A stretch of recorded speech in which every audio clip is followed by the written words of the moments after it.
Good morning, everybody. Our speaker today is Alexopulos, Dr. Jenny Alexopulos. Our program is underwritten by an educational grant through OSU Medical Center, Graduate for Medical Education. A disclosure statement has been signed and is on file in the Graduate Medical Education Office. Dr. Alex is a graduate of the Kirksville College of Osteopathic Medicine at Kirksville, Missouri. She completed her rotating internship and family medicine residency here at OSU and has been actively involved in graduate medical education during her professional career. Dr. Alex is board certified by the American Osteopathic Board of Family Physicians, is the statewide director of the Clinical Learning Environment Review, representing the Oklahoma State University Center for Health Sciences and the Osteopathic Medical Education Consortium of Oklahoma, OMECO. She's a member of the ACGME CLER Evaluation Committee. She serves as the OSU Medical Center Family Medicine Residency Site Director and is a professor of family medicine with the Oklahoma State University College of Osteopathic Medicine.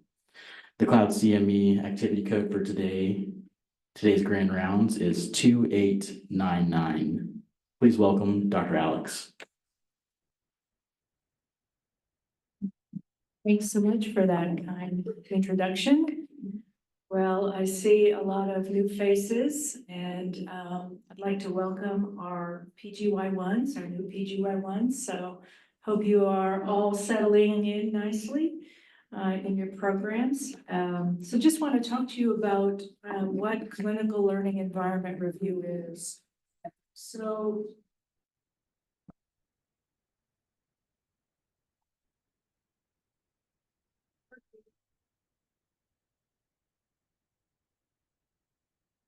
yeah, it's not moving. So clinical learning environment review is training that you will have alongside your medical training in your fields, and there'll be an emphasis on integrating you into the patient safety and quality improvement initiatives of the hospital.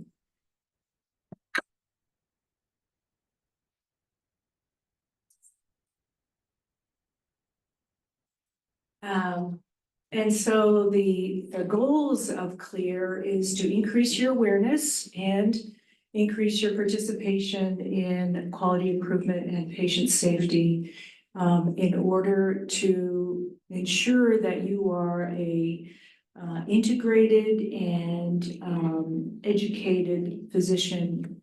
And the goal here is to make sure that as frontline physicians working in this space, you are able to see all of the intricacies and challenges and obstacles in the care of the patient. So what CLER does through ACGME is they will periodically send site visitors to our facility or facilities out in Oklahoma at our other sites. And they want to know that our programs and all of our hospitals in our system are supporting these national efforts, and that they're monitoring our sponsoring institutions, and that they're emphasizing the responsibility that the institution have for patient safety and quality improvement. And as you know, we work in a very dynamic environment where there are high stakes life and death situations. So we have to be on our toes and committed to the patient safety and quality improvement that we deliver. There are 6 focus areas. These focus areas have been changed somewhat over the last 7 to 8 years. But the focus areas are patient safety, healthcare quality, and within healthcare quality is healthcare disparities. So focus on the disparities. in medicine. Professionalism is, of course, foundational and is at the center of our interaction and how we interact with the clinical team, our patients, their families, and our peers. So teaming is also a focus area, and it will look at how we can create an interdisciplinary effort around the patient that is in time, trying to really break through the silos of our workflows that exist today.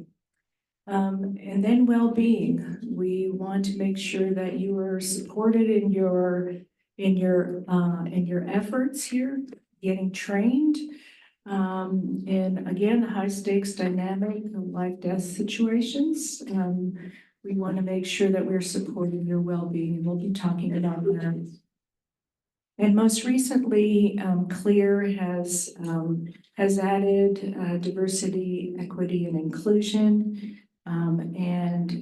It highlights the impact on patient safety and quality improvement. So they want to know what steps each of our institutions are in our consortium. They want to know just how integrated the residents are.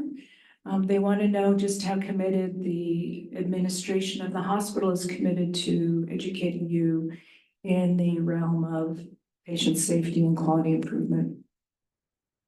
So what are we doing here at OSU? We have a committee infrastructure where we have a CLER committee that is comprised of our subcommittee chairs, and each of the focus areas, the 6 focus areas, has subcommittee chairs. So for patient safety, it's Dr. Shane Natesco and Dr. Rachel Combs. They are co-chairs. Quality improvement is Dr. Crystal David and Dr. Kathy Cook. Professionalism is Dr. Chris Thurman, and I chair well-being. Teaming is Dr. Ashton Claiborne, and DEI is chaired by Dr. Glenda Tiller. So here is our group. So you may recognize them on the floors. And Dr. Claiborne is from one of our Southern programs. And so she's involved as well in an interdisciplinary way. Every year, Joint Commission puts out the hospital national patient safety goals. And these essentially don't change very much from year to year. But you can see the list there: identify patients correctly, improve staff communication, use medication safely, use alarms safely. The one that they have added this year and highlighted is the improvement of healthcare equity. So again, highlighting the consistency and the importance of health equity and its impact on improving patient safety and quality improvement.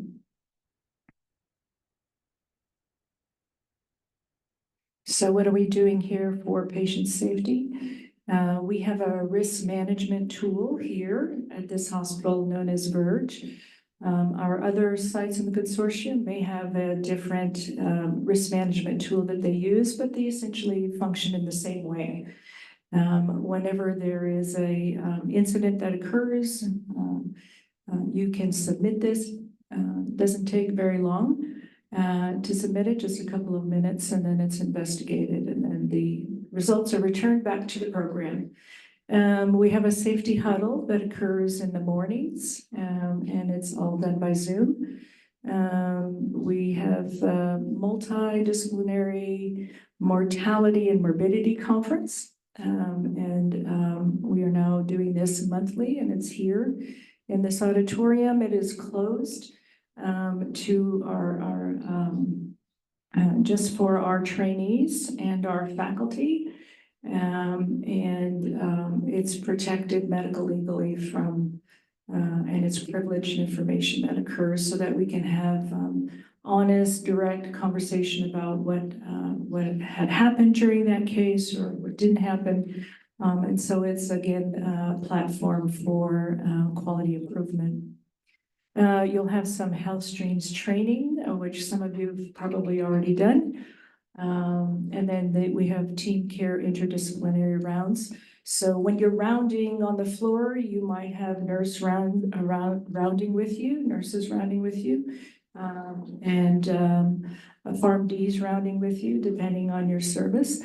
And then we have CDI, which is Clinical Document Improvement Program. So adverse events, we talked about the incident reporting systems and how important it is that you document an event that occurs. So there's two types of events. Adverse events can be either preventable or non-preventable.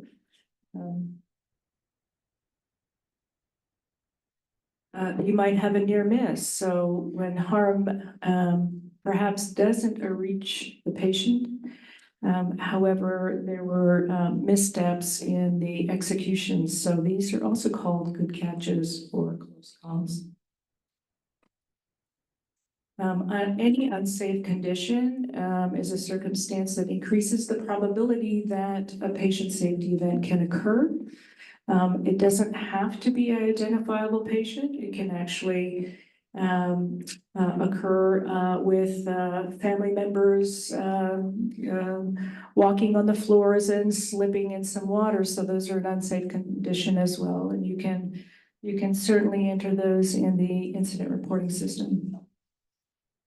So how do we do it here at OSU-UMC? Well, we have our ozone. Does everyone know how to get on ozone here? Yeah.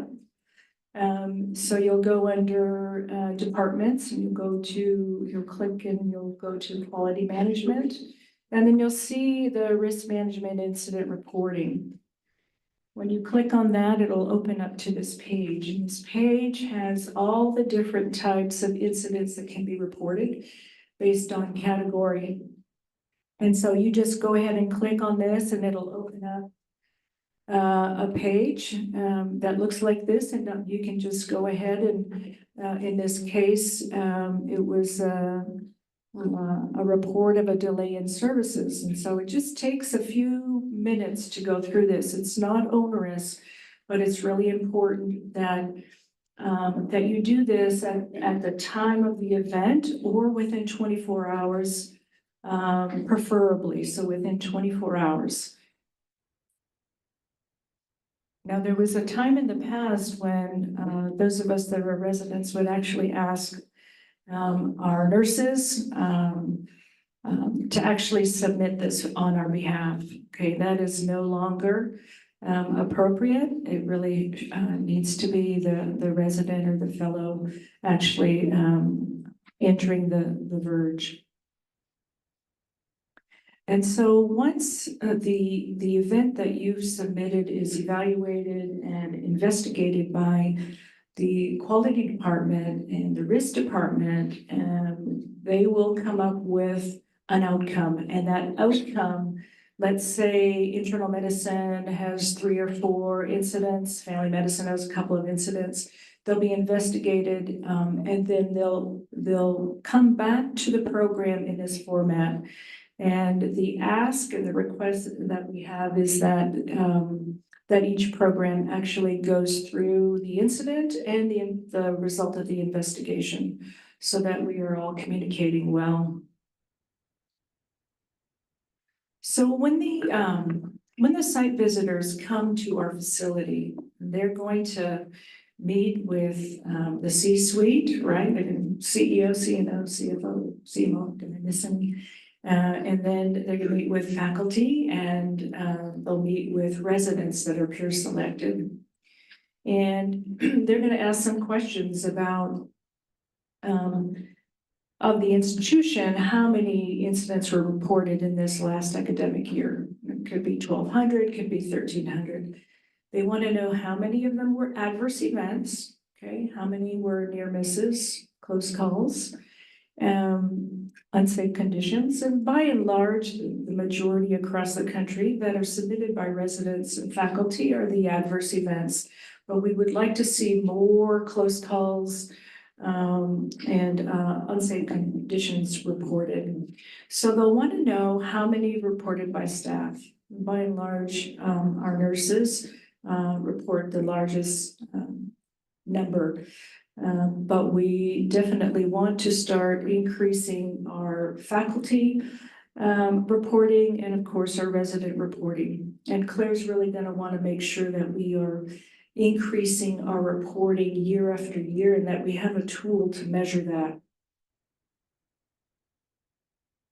So our quality improvement programs, we have a quality improvement patient safety handbook that we amend every year, and we send them out at the beginning of the academic year. And we want to help you develop a quality improvement patient safety project, and then present it in a poster forum that we have typically in May or June. We just had our 7th year of our poster symposium, and we have gone regionally, so outside of Oklahoma as well. So, but we have had great interest, and our posters have increased in quality and in number, and from a variety of our programs here in the state of Oklahoma. So we're very excited about that. We want you to really to kind of pay attention to those dates that come out. And Lisa Cummins is our manager of CLER. She's in the back. You're going to be getting some emails from Lisa. So and we're here to help you with those projects and those posters. We have disaster preparedness course in health streams and prevention of hospital-acquired infections. We have cultural competency training as well.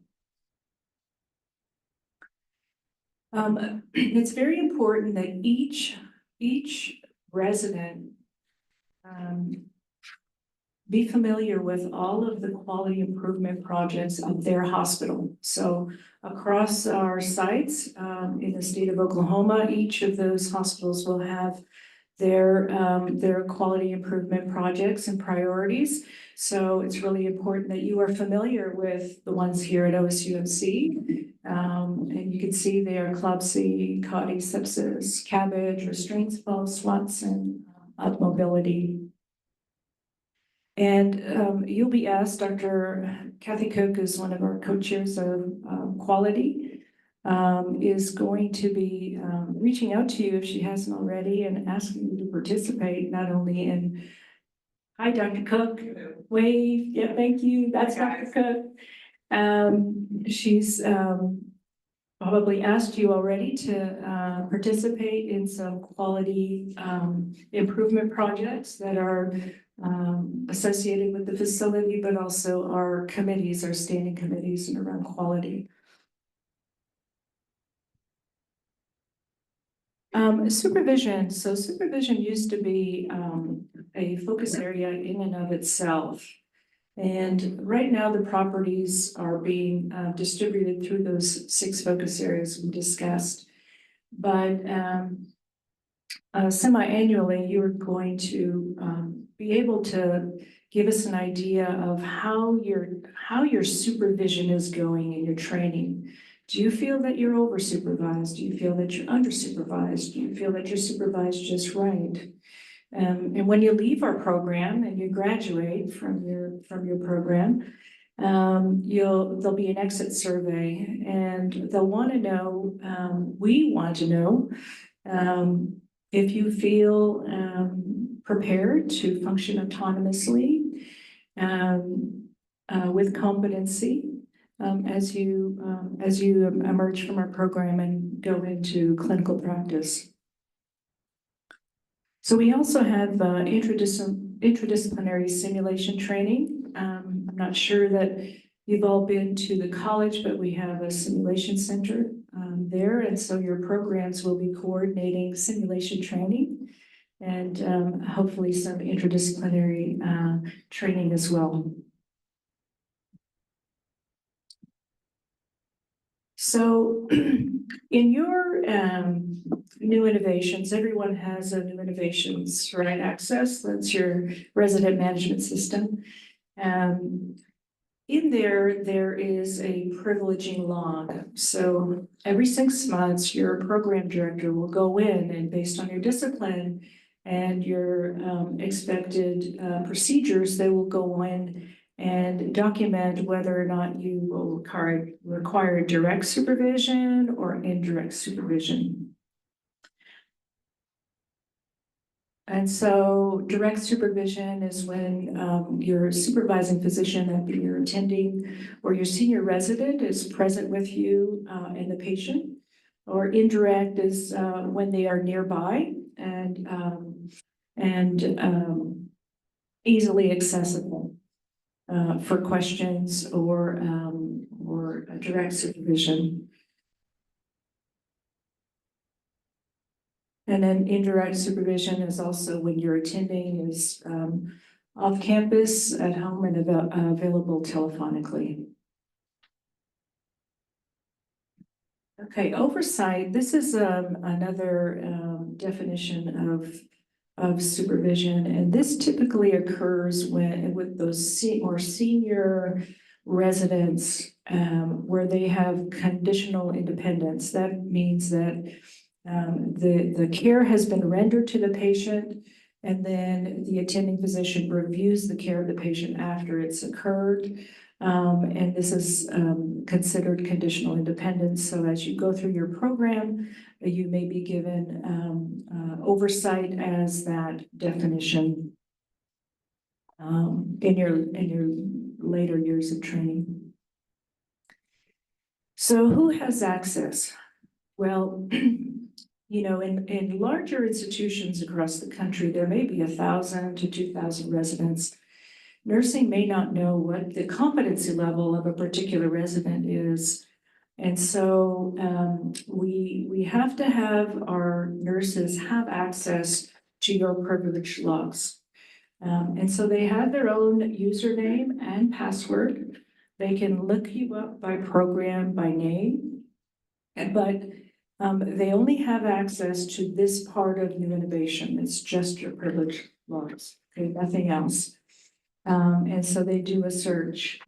So in smaller programs like ours, this is probably not a frequent phenomenon as some of the larger programs, but it is something that most likely the site team that comes to visit us will want our nurses to demonstrate. So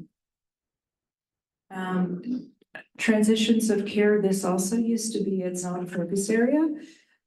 We have a computerized handoff tool in Epic here at OSU. And so we really like this tool to be updated with up-to-date information, particularly important because, you know, those transitions in care from day to night, night to day is where some of the most critical errors occur. So it's really important that the right information is handed off in the right way during handoff. So it really needs to be done in a quiet area where there's not very many, obviously no distractions, and allows for ease of communication between the receiving resident and the residents that are handing the patient off overnight.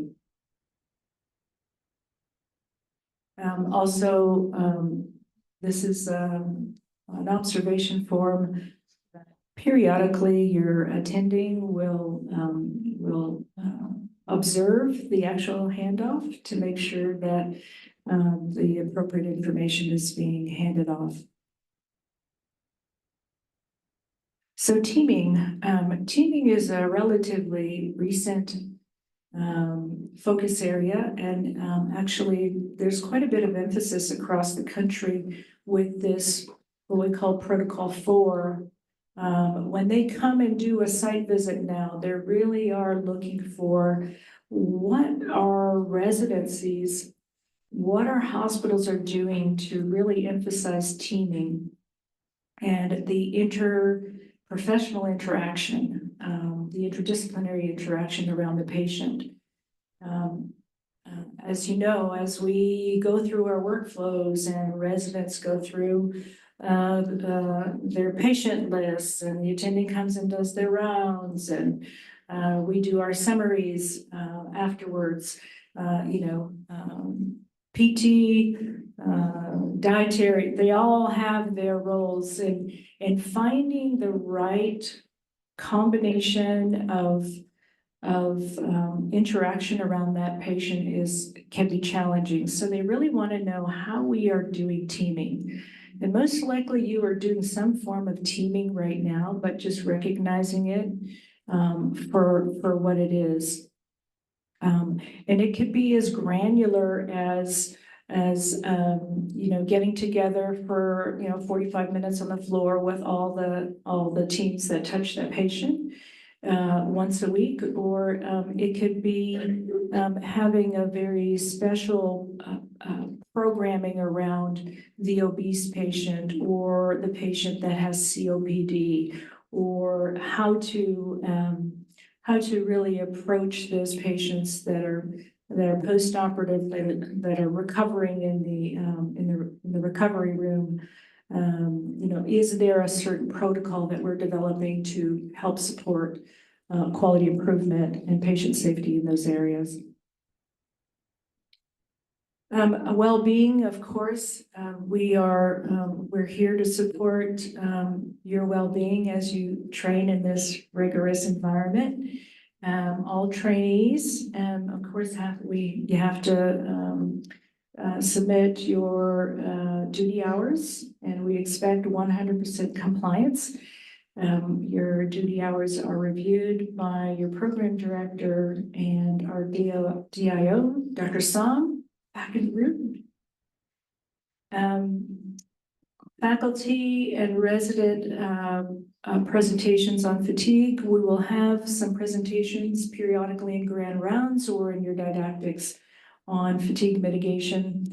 As you know, we have quiet rooms, call rooms for rest, and we send out a burnout survey. We just sent one out, and we're accumulating that data, and we want to know exactly where you are in terms of your burnout. Are you burnt out? Are you burned out at work or personally or in your workspace? And so we want to gather that information in an effort to improve your work environment. We have resident gym enhancements here, of course, and then each program has some well-being champions, right? And so you'll have your social activities as well. So we have there may be times when a resident may have a mental health crisis, and it may be challenged with depression or anxiety. We have an algorithm to help support that resident, and I'll share that with you here in the next slide. We have a couple of presentations, like I said, grand rounds or didactics. We have a mentor and mentee program here with our attendings and our residents. And we talked about some of those. We also have ComPsych, which is psychological accessibility 24/7 for urgent and emergent issues. These are anonymous and available. The wellness response algorithm is here to guide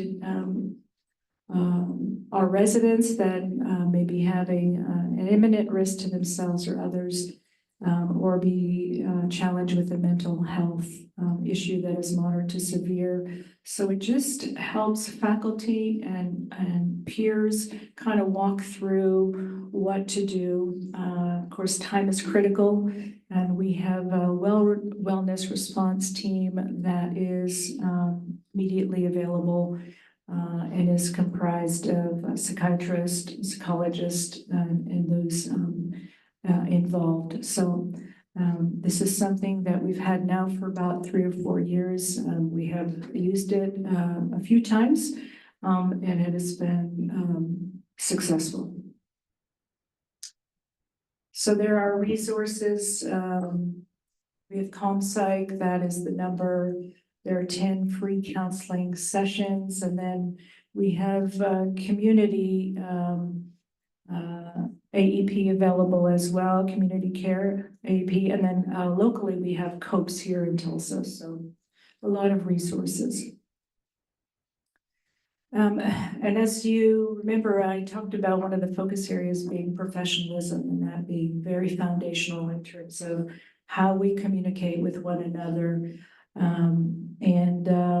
You know, the ACGME and CLER, we want to make sure that, you know, you're conducting yourself with honesty and integrity. And that can go from obviously using the EHR in a truthful manner, right? We don't want to be copying and pasting from day to day, our soap notes, right? We want our histories and our physical examinations to be ours, because our attribution of our assessment of the patient. So very important that we not copy and paste. Our profession has obviously a code of conduct, highlights integrity, maintaining the confidence of the patient, and then conflict of interest declaration. So whenever you are giving a presentation, whether you're giving a presentation in your programs or you're giving a presentation out in the community, you always want to place that slide of a conflict of interest declaration and declare something if you have a conflict.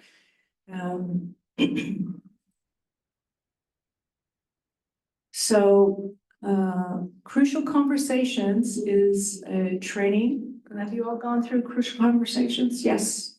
All right, great program. It is one way that we train our residents in professionalism in our interaction within the healthcare team and our team and our patients and their family members. We have the Chief's Resident Council is your liaison. Okay, so very important. And then we also have a professionalism remediation process. So for those residents that might have some persistent lapses in professionalism, we do have a professionalism remediation team. And this typically occurs after the program director and faculty have tried to address the professionalism gap with the resident.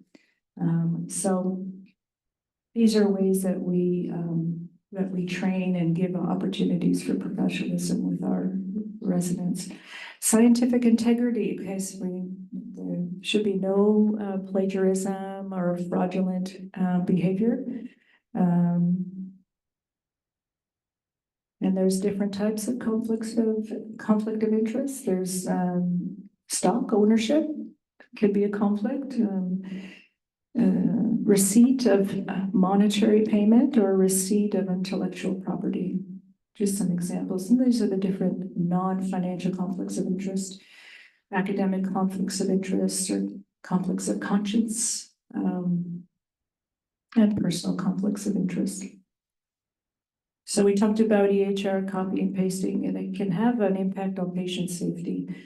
Here's an example of a patient that allegedly had a history of a pulmonary embolus. However, and this is a copy and paste situation, the subsequent readers believed that the patient had a pulmonary embolus, but it was just a physical examination. So here the diagnosis of pulmonary embolus continued to live on in the chart, and the patient had unnecessary CAT scans. So you can see how this is just a small example. There are more dramatic examples where there's actual significant harm come to the patient. So please be careful with copying and pasting, and remember the attribution of the physical exam and the history is your own. Misconduct. So we look for,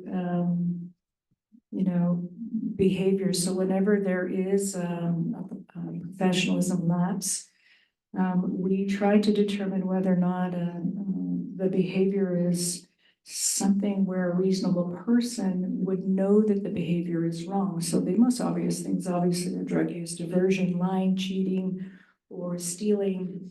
And PDs will determine whether or not there's the potential for, quote, rehabilitation, if you will, that there is remorse, that there's an understanding that what has happened is inappropriate. And so they'll weigh those factors. And typically this is a Venn diagram. As you know, you've probably seen a lot of Venn diagrams in your careers. But this is one from ACGME, and they really look at your academic environment and misconduct, and the intersection is the professionalism. So where there's confidence that where there are lapses of professionalism, that there's an opportunity for a resident to emerge from that successfully. And there's a belief that the resident can and will learn from it. Do they have insight and remorse? Is this a well-intentioned mistake? And could they have been led astray by someone who should have known better? And on the other side of this is the most egregious part, is that there's no remorse, there's no insight into the issue at hand, and they don't believe that they will likely that'll continue, that the issue will continue again. So there's just kind of a framework so that you have an idea of how ACGME and CLER views resident misconduct. And I know you've all seen the AOA Code of Conduct. You can see there dignity, beneficence, and the AOA Pledge of Commitment all highlights these things that we're talking about in professionalism. Age caps. Okay, so this is a survey that goes out every month by hospitals. It's composed of 27 questions, and it goes out to patients from a variety of departments. It's publicly reported, so the responses are aggregated quarterly, and then they're returned to that hospital, and they're reimbursed based on the perception of the patient's care in the hospital. So there's 3 questions out of the 27 that are under doctor communication. Okay, so that's why I want to go over these with you. And they talk about respect, listening skills, and communication ability of the doctors. And here are the questions. During this hospital stay, how often did the doctors treat you with courtesy and respect? During this hospital stay, how often did the doctors listen to you carefully? And during your hospital stay, how often did your doctors explain things to you in a way that you could understand? So these are the 3 questions that our patients fill out on the survey monthly. It's aggregated, it goes to CMS, and then we're reimbursed based on the perception of their care here. So anyway, just want to let you know that is something that we look at as well from the administrative level. Okay, so DEI is the latest focus area that has been added under CLER. And just to give you context, there's been a lot of literature over the years. Most recently, in probably the last 5 years, 6 years, about the impact of diversity on improving healthcare outcomes and decreasing patient safety events. And so this is a study. This work has been done in corporate America for many years, but most recently has been specifically studied in medicine. And clearly, diversity can help organizations improve both patient safety and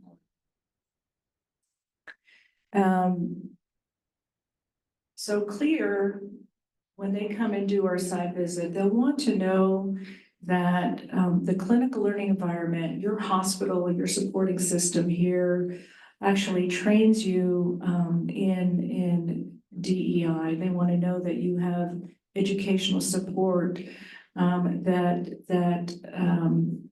we create an environment that is inclusive in the interest of our residents that train, our employees here, that we reflect care that the patient deserves. And so these are the 4 areas we are working through training you in implicit bias and how diversity, equity, inclusion can maximize the patient experience and the quality that they receive, quality of healthcare that they receive here. So, all right. So significance, just in closing, CLER can be a real powerful tool for programs and sponsoring institutions to really maximize patient safety and quality improvement in a very dynamic and high-risk environment. So without safety, there is no quality, and without quality, there is no safety. And without quality and safety, there is little opportunity for improvement in patient care. So you've met Lisa Cummins in the back. She's our CLER manager, and Melissa Bailey, she's our executive assistant.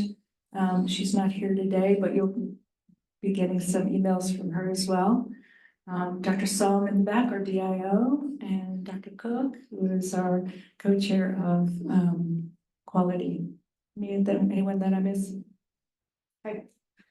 That's all I have. I hope you have a great day, great week, and welcome again. So glad you are training with us.